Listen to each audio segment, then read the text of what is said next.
Oui, ça c'est certain. Je pense que c'était en 92. Moi, je pensais que c'était 92 oui, 92. 92 pour Oui. la France. Et depuis 2002, c'est automatique. Oui, c'est la règle. Oui.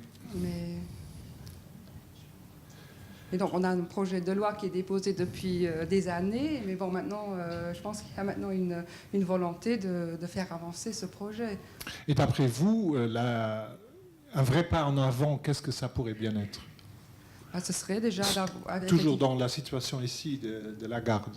Oui, ce serait effectivement d'avoir cet exercice et puis aussi une simplification au niveau des compétences du juge, parce que pour l'instant, il y a différents juges qui interviennent en fonction du fait que les parents étaient mariés ou pas. Donc je pense que là, il faudrait aussi une modification et aussi, je pense qu'en tant que juge des tutelles, il y a les parents qui doivent venir aux audiences, également après le divorce, mais au niveau du divorce, donc c'est la première fois où ils se séparent, il n'y a pas de comparution. Donc je pense que ce qu'il faut prôner, c'est effectivement de responsabiliser les parents. Et un premier pas, c'est effectivement qu'ils soient face au juge pour qu'ils comprennent l'enjeu et puis qu'on puisse... il y a plein d'outils, il y a la médiation qu'on peut utiliser, oui, qu'on peut proposer, mais que ce soit maintenant obligatoire, je ne sais pas si les gens l'utilisent, mais je pense qu'à ce niveau, faire une responsabilisation des parents. Et donc là, il faudrait modifier à ce niveau-là. Donc au niveau juridique, c'est complexe aussi. Oui. Par rapport aux instances qui sont compétentes. Oui. Parce que j'étais une fois en formation chez Maître Barthélémy, elle a tellement bien expliqué en 2 phrases, peut-être pour notre public c'est important, une fois de résumer.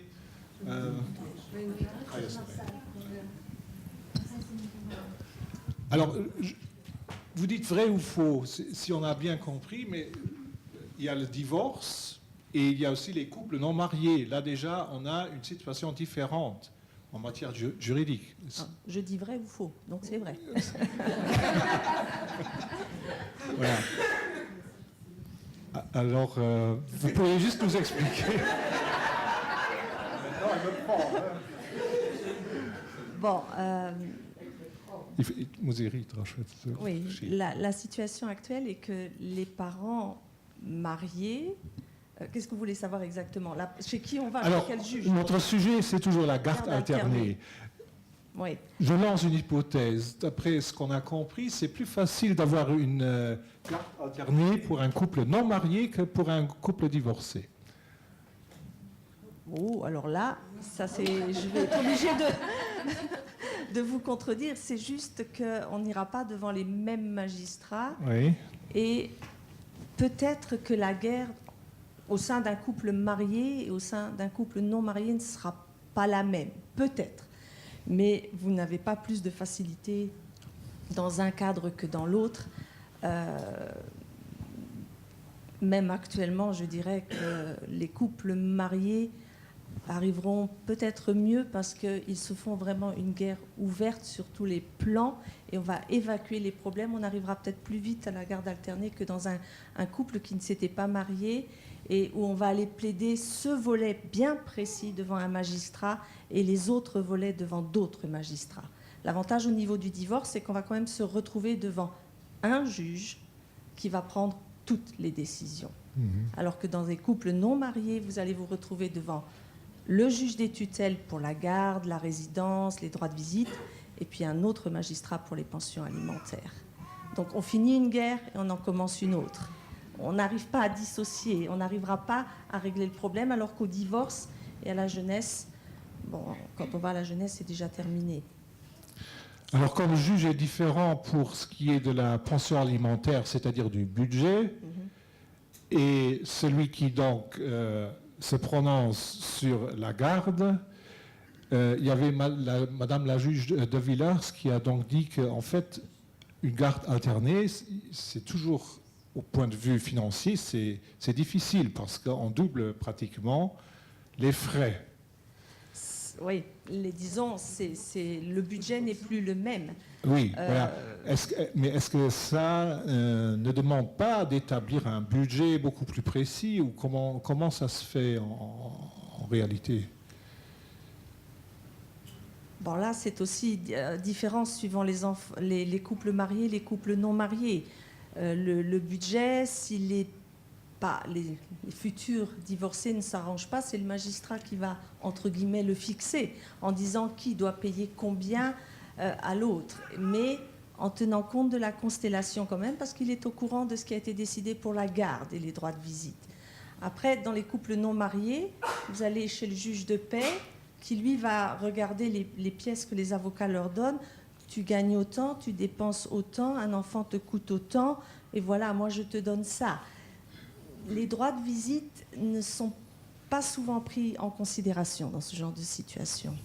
Parce que vous avez quand même beaucoup de parents, il faut quand même le dire parce que je ne l'ai pas entendu, qui veulent une garde alternée pour faire des économies de pension alimentaire. Vous vous dites vous-même avocat des enfants. Je pense plutôt que ce sont les parents qui... Je fais les deux, j'ai les deux casquettes, hein, Oui. mais je ne pourrais pas avoir les deux casquettes dans le même dossier. Donc je suis avocat, droit de la famille, et je fais des mandats pour enfants.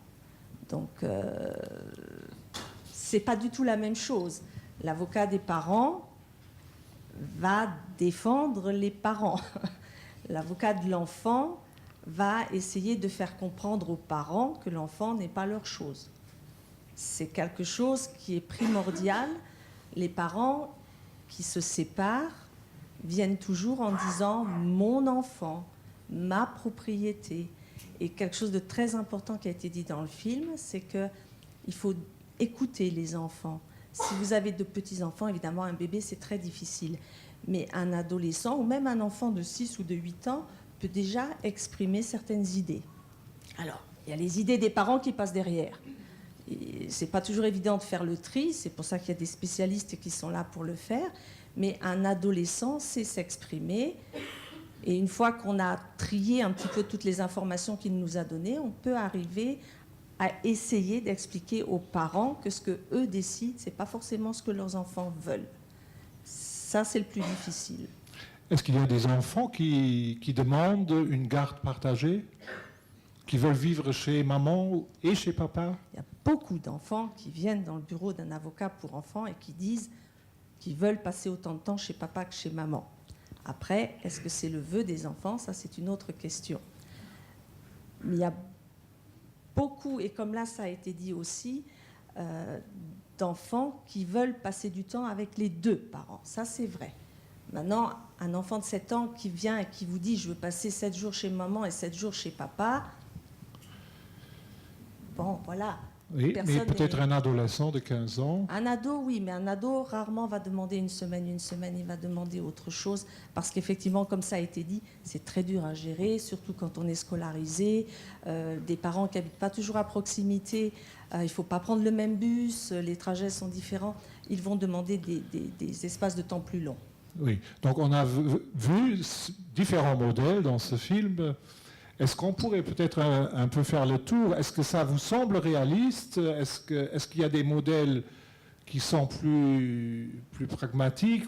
Parce que le dernier, avec une année, c'est peut-être rare, c'est peut-être une exception. Ou est-ce que vous rencontrez ça plus souvent? Non, moi, une année, j'ai jamais eu. J'ai eu des semaines qui étaient coupées. J'ai eu une semaine.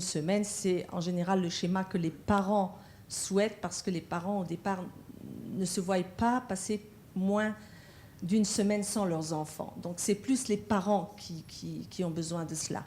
Après, 15 jours, 3 semaines, tout est possible. Tout est en fonction d'un dossier, en fonction des parents, en fonction des enfants. Si tout le monde est à l'écoute de tout le monde, ça peut très bien se passer.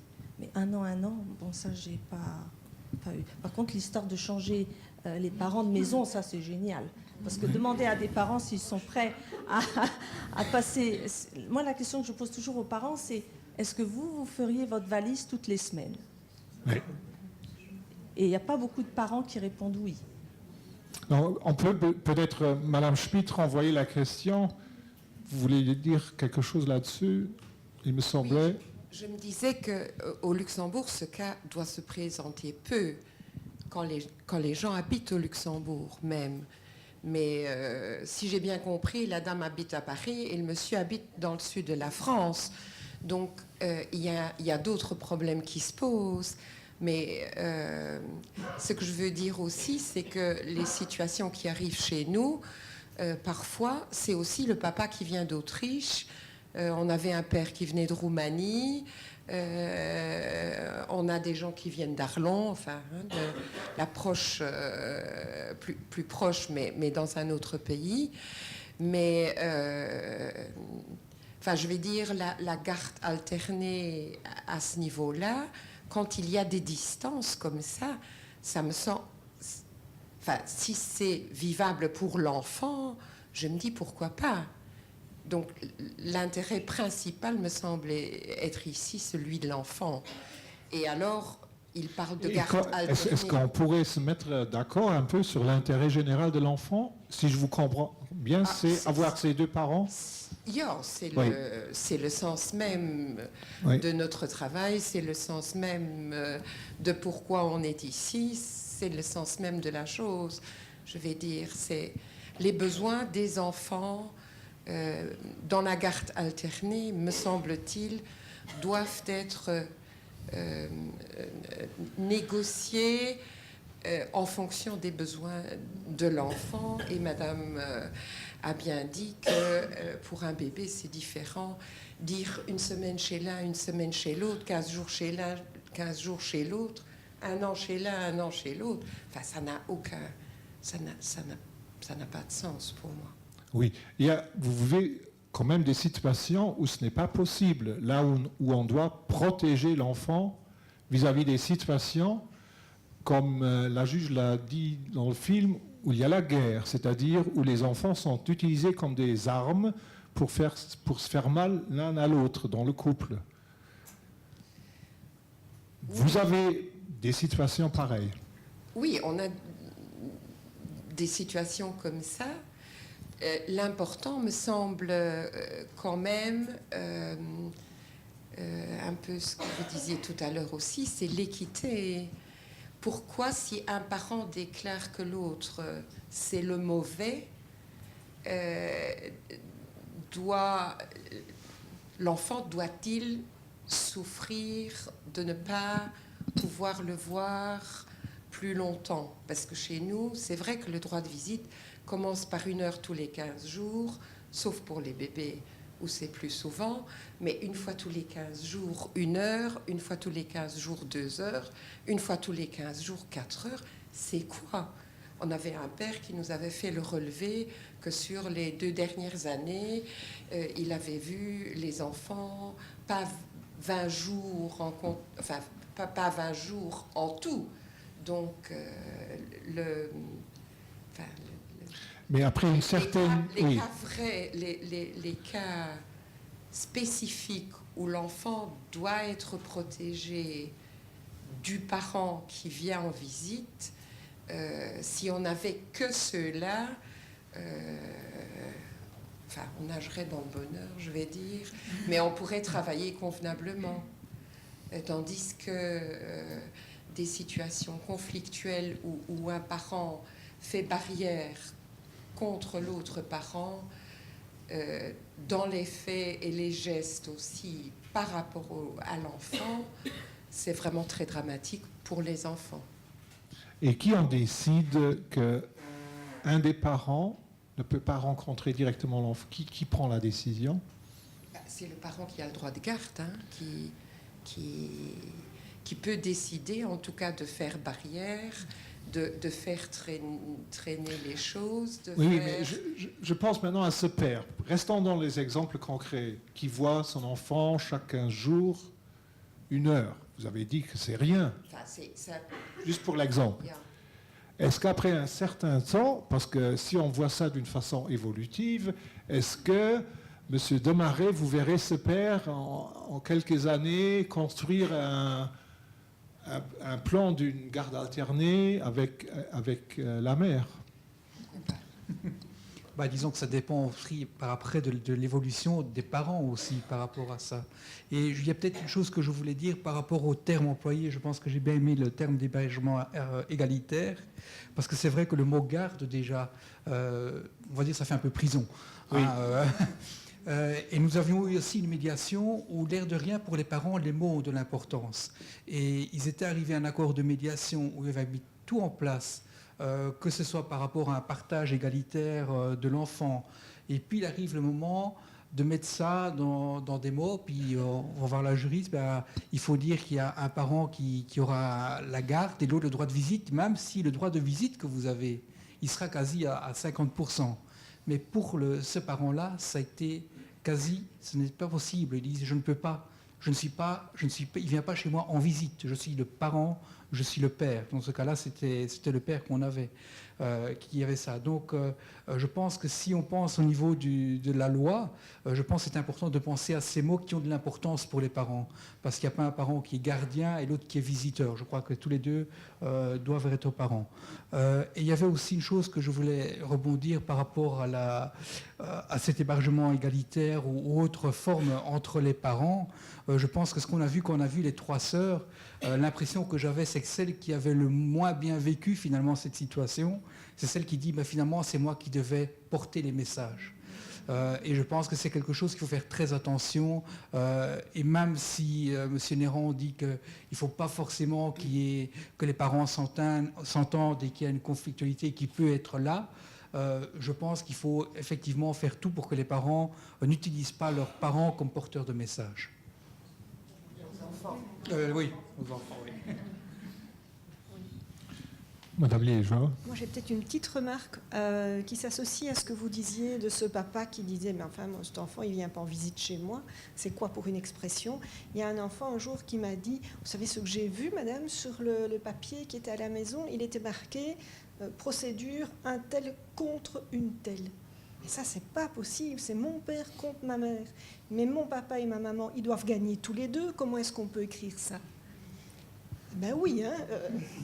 Vous êtes là, vous dites oui. On ne peut pas dire autre chose que ça.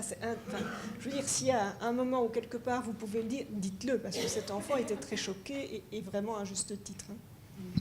Et je voulais encore dire autre chose, mais dans l'élan, je ne sais plus, donc ça me reviendra. Pardon ? Nos procédures sont entre et. Entre et. Entre X et Y. Ah oui, c'était peut-être une ancienne, ou je ne sais pas où il a vu ça. Il avait un contrôle français. Alors, pour un peu recentrer sur le débat juridique, on est en train de construire une nouvelle loi. Est-ce que, Madame Huberti, est-ce qu'on va changer ici les donnes pour aller plutôt vers les modèles comme ceci, comme les résidences alternées? Est-ce que ce sera plus possible?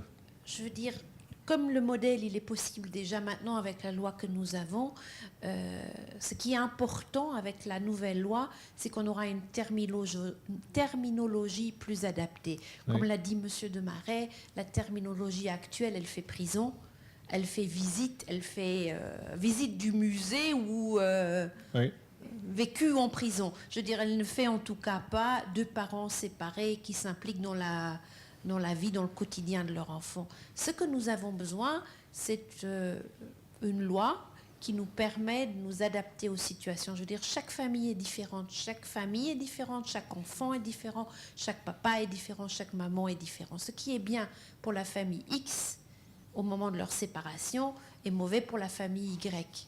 Je dirais, il y a peut-être un enfant qui vit très bien de déménager d'une année à l'autre de Paris dans le sud de la France, un autre enfant qui vit très mal de déménager d'une semaine à l'autre de Steins à Laval-Fordange. Il faut voir.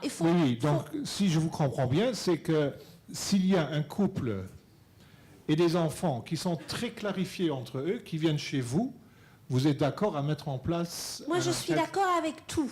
Oui. C'est très simple. Si vous avez un maman, un papa et un enfant, et je veux dire, une situation qui fonctionne, où on a l'impression que ce n'est pas... Je veux dire, vous avez... Qu'est-ce que ça veut dire pour vous fonctionner ? Je crois que ça, c'est le plus intéressant pour nous, parce que...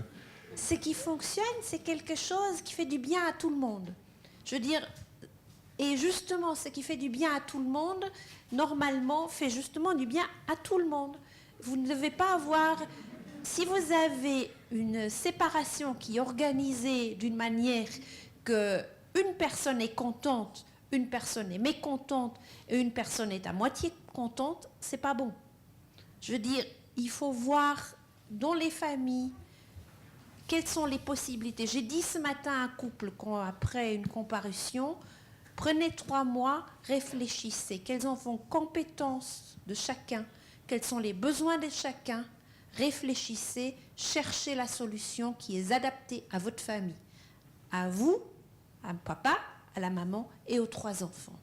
Réfléchissez, cherchez. Donc ce serait trouvez. un modèle d'hébergement, parce qu'on ne dit pas résidence, Oui. ça j'ai appris maintenant. On ne dit pas garde non plus. Hébergement alterné à l'essai, c'est-à-dire ils reviennent chez vous pour vérifier si ça va Non, bien. ici, ils n'ont pas justement, ils sortent d'une première instance, le juge des référés vient de décider quelque chose, ils sont mécontents l'un et l'autre, et nous, ce que nous faisons maintenant, nous les divorçons, au moins ça c'est déjà fait. Ça va aussi aider au monsieur et à la dame de se retrouver. Parce que pour l'instant, ils ont ce problème, c'est qu'ils ont encore ce divorce devant eux et qu'ils ne voient pas comment ils vont se ressortir. Ils ont encore une maison à vendre et ils ne voient pas comment ça va aller. Alors ce qui est bien, tout ça va être réglé et j'ai vu ces gens, ils sont très compétents et ils vont trouver la bonne solution. Vous avez dit, bon, ils vont essayer, puis ils vont revenir. Parfois, je trouve que ce n'est pas le bon chemin, parce que s'il y en a un qui est vraiment contre, il va tout faire pour que ça ne marche pas. Donc, je pense que là, il faut vraiment apprécier, quand on a, si c'est dans l'intérêt de l'enfant, de faire une résidence alternée. Et puis, c'est pas uniquement, aussi, c'est pas, ça ne veut pas dire que c'est vraiment une semaine sur l'autre. Ça peut être, les gens peuvent être inventifs, donc ils peuvent, ça peut être des longs week-ends, ça peut être des visites en semaine. Donc on ne va pas nécessairement faire une semaine. On peut le faire de façon plus adaptée aux besoins des enfants, aux activités. Donc il y en a. Bon, ça c'est, il faut une communication entre les parents pour se partager les activités, les transports et tout ça. Mais donc on essaye. Je pense qu'il faut essayer que les parents prennent conscience qu'ils ont vraiment un tas de possibilités. Mais le fait de le faire à l'essai, ça risque que vraiment les gens restent dans les 3 mois. Il y en a un qui veut